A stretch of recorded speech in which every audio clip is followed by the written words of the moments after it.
Salut à tous, c'est Kangai Sigilu. On est parti pour faire l'analyse de hype de la série ME3 Perfect Order qui a été annoncée et qui ne fait vraiment pas l'unanimité pour le coup. C'est une série qui est plutôt décevante, hein, tout le monde est assez d'accord là-dessus. Donc j'ai trouvé ce site qui donne la liste des cartes de la série. Je vous mets le lien en description. Si vous voulez aller voir, vous pouvez trier les cartes par rareté. Donc là ici on a les alternatives, les SAR. On va regarder essentiellement également les AR. Voilà. Hop, oui, oui, vas-y, on accepte. Les AR, et puis peut-être un peu vite fait les full art. Voilà. Et donc j'ai récupéré les cartes en question et je les ai mises dans ce tableau que je fais d'habitude pour faire les analyses de hype de Pokémon. Hein, je vous rappelle, donc on a une sorte de top des Pokémon avec un score de hype du Pokémon qui est calculé à partir des valeurs des cartes des Pokémon par rapport à la valeur moyenne de la rareté de la carte en question. Et j'en déduis que les Pokémon sont plus ou moins populaires. Alors le calcul n'est pas forcément parfait, mais je trouve que ça donne quand même des résultats pas si inintéressants que ça. Hein. Voilà, on a un top Pokémon avec Dracofeu en 1, Groudon en 2, Mew, Pikachu, Carapuce, Noctali, Draco. Enfin voilà, on a un top Pokémon qui est plutôt cohérent. Avec un premier score à 8, puis ça descend assez vite. Disons qu'au 10e Pokémon, on va avoir un score de 5. Au 20e Pokémon, on va avoir un score de 3,5 avec Psychoquack, un meilleur Pokémon qui devrait être top 1, mais les gens ne votent pas pour Psychoquack en majorité. En 30, voilà, on va être au niveau de 3, puis après, vous voyez, la hype va continuer à baisser. Et pour les Pokémon les moins populaires, on va descendre très bas. Hein. On va descendre jusqu'à 0,20, 0,23 pour Bruyverne et Rampel à 0,24, Coléodome, voilà, les Pokémon qui intéressent le moins. Donc, à partir de ces scores que je calcule, je regarde, je vais essayer de déduire une sorte d'indice agrégé de la valeur de la série à partir des cartes qu'elle contient. Donc, je mets un bonus dans le fait qu'elle contient une carte ultra rare ou pas. Là, c'est le cas. On a une carte ultra rare. Voilà, une méga ultra rare de Zygarde. Donc voilà, une carte qui va n'intéresser personne. Donc j'ai mis 5% de bonus pour cette carte, pas plus. Même je pourrais mettre franchement à 2% parce que franchement cette carte-là va intéresser personne. Après on a un bonus de taille à la série. Plus la série va être grande, plus il va y avoir un bonus parce que le prix des cartes, le fait que ça va rendre les cartes plus rares et donc plus chères, et donc la série sera plus intéressante. Et au contraire, une série toute petite va voir les cartes sortir très souvent, et donc les cartes ne vaudront pas cher, et donc la série ne va pas enflammer les foules. Et c'est ce qu'on a pu voir notamment sur Flemme Obsidienne, sur Aventure Ensemble. Voilà, c'est une des grosses raisons pour laquelle Aventure Ensemble a pchité, c'est que la série est toute petite. Hein. Il y a très peu de cartes dedans, vous voyez là. Hein. Ça s'arrête ici, alors que par contre sur Rivalité Destinée, elle fait quasiment 2 fois la taille. Hein. Donc voilà, c'est vraiment une des raisons pour laquelle... Bon, Prismatique, c'est à part, hein, parce qu'il n'y a que des alternatives. Voilà, mais on va voir la même chose sur Couronne Stellaire, par exemple, qui est une série toute petite. Fable Nébuleuse aussi. Donc les séries toutes petites ont généralement un problème en termes de hype. Hein. C'est pas des séries qui cartonnent. On a quand même un peu l'exception de ME2, qui est une série toute petite, mais qui a quand même des Pokémon très intéressants, notamment Dracofeu, avec une hype de Pokémon à 8, ce qui compense le fait que la série soit toute petite. Parce qu'après, on va regarder du coup la hype moyenne des Pokémon par rareté. Et puis, on va essayer d'agréger tout ça dans un indice. Ici, après, je rapporte à droite. On regardera l'agrégation de tout à la fin. Donc, ici, sur ME3, on a au niveau des alternatives, on a des cartes. Hop. Voilà, on a des cartes qui ne vendent vraiment pas du rêve. Bon, je mets de côté les 2 dresseuses. Donc on a le Staros. Tout le monde dit qu'il est nul, mon Largueur. C'est une de celles que je trouve les plus sympas. Ça fait vraiment côté dessin animé années 80. Moi, ça me rappelle on dirait que ça sort d'un Évangélion. Ça, c'est pas années 80 ou d'un dessin animé de quand on était petit, quand moi j'étais petit. Donc celle-là, celle-là me parle plutôt. Ça aussi, pareil, ça me parle plutôt comme carte. J'aime plutôt bien. Donc on a Staros, Mélodelph, hein, l'évolution de Mélofée, donc le Zygarde, hein, qui intéresse personne, et un Miaous.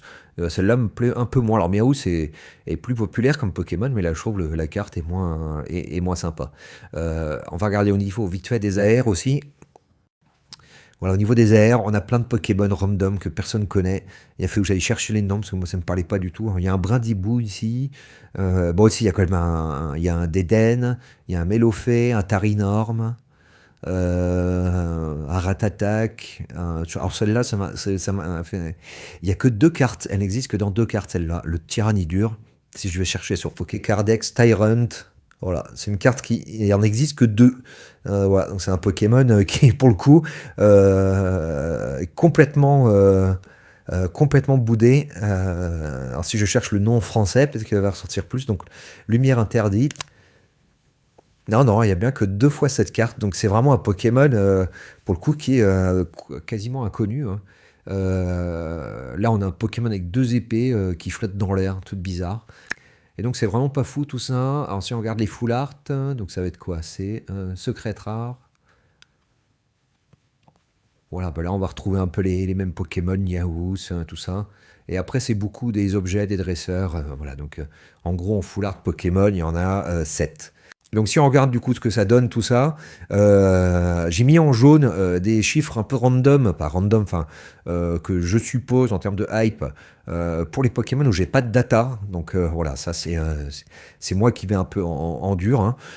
J'ai mis 1,8 pour Mélodelph parce que j'avais pas de data, donc comme Mélofée ressort à 1,8 qu'il y était. J'ai Mélodelph qui est l'évolution, je vais la mettre au même niveau, même si je pense que c'est un peu moins. Je pense que Mélodelph doit être un peu moins populaire que Mélofée, mais bon voilà, dans le doute, j'ai mis le même.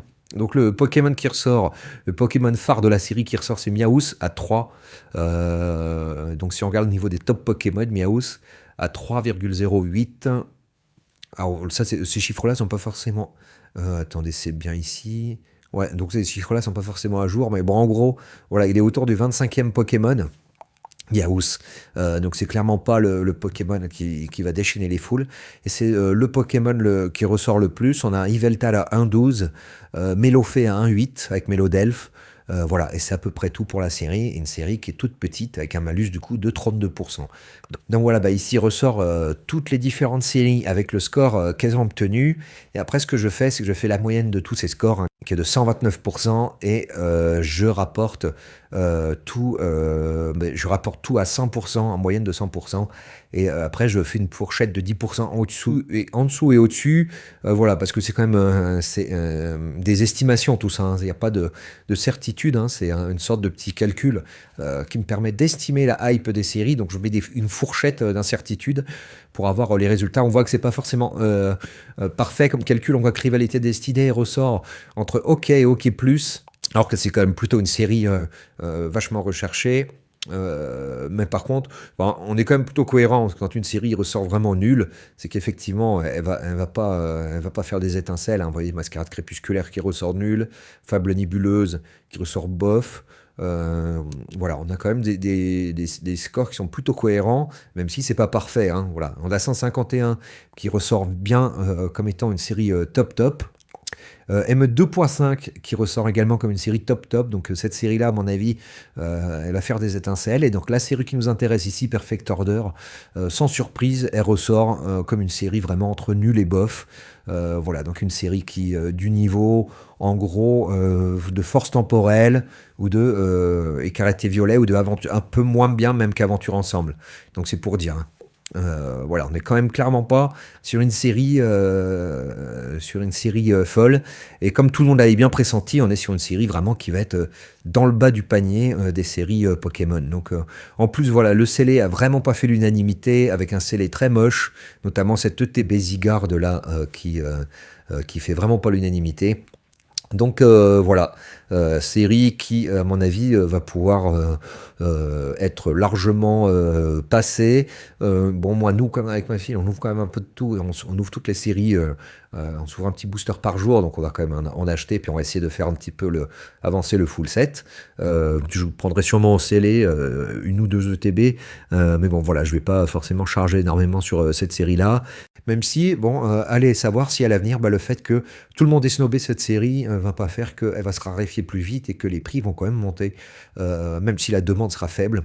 Bon, donc voilà, c'est toujours la question de savoir si effectivement ça vaut le coup d'investir sur des objets qui intéressent peu parce qu'ils sont également peu stockés et donc mine de rien au final ils montent aussi. Alors l'histoire semble montrer que non, c'est pas aussi, vaut mieux quand même investir dans les objets qui ont le plus d'intérêt. C'est quand même ceux-là qui performent le mieux. Mais bon voilà, c'est quand même des objets qui arrivent à performer quand même un minimum. Enfin l'histoire montre que c'est ce qui s'est passé. Et donc voilà, également ce qui est intéressant à voir, bah, c'est que même sans forcément être, avoir une énorme connaissance en Pokémon et s'y intéresser depuis 10 ans, on arrive à obtenir des résultats juste par les calculs, hein, parce que tout ce que vous voyez là, à aucun moment, il y a mes sentiments, mon opinion qui apparaît dans le résultat, hein. C'est vraiment des calculs que je fais à partir des prix que je peux constater des cartes, donc tout part de là, hein, tout part du prix des cartes qu'on constate sur Card Market. Et à partir de là, j'en déduis des hypes de Pokémon. Et à partir de ces hypes de Pokémon, j'arrive à en déduire des hypes des séries. Voilà. Donc tout ça par le calcul.